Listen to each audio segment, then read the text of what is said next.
ഈ ലോകത്ത് ദാരിദ്ര്യം ഒരു പ്രശ്നമല്ല, അത്യാഗ്രഹമാണ് പ്രശ്നം. ഈ ലോകത്ത് ധനവാന്മാരും ദരിദ്രരും എല്ലാം ഉണ്ട്.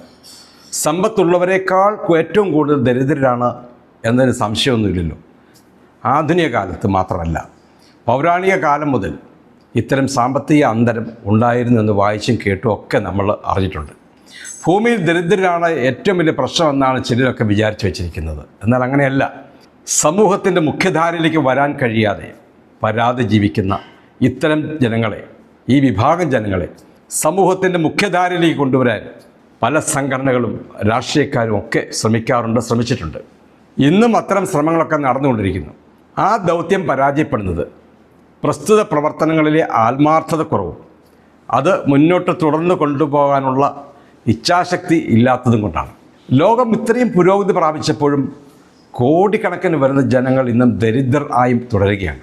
സമ്പത്ത് ചില ആളുകളുടെ കയ്യിലേക്ക് കുമിഞ്ഞു കൂടുന്നതാണ് ആളുകളുടെ ദാരിദ്ര്യാവസ്ഥയ്ക്ക് കാരണമെന്ന് പല പഠനങ്ങളും നടന്നിട്ടുണ്ട്. എത്ര കിട്ടിയാലും പോരാ എന്ന ആർത്തി കൊണ്ട് മറ്റുള്ളവരെ ഇല്ലാതാക്കാനും ഉള്ളവരുടെ കയ്യിൽ നിന്ന് വെട്ടിപ്പിടിക്കാനും മനുഷ്യർ, അതായത് കയ്യൂക്കുള്ളവർ, സ്വാധീനമുള്ളവർ വെപ്രാളപ്പെടുകയാണ്.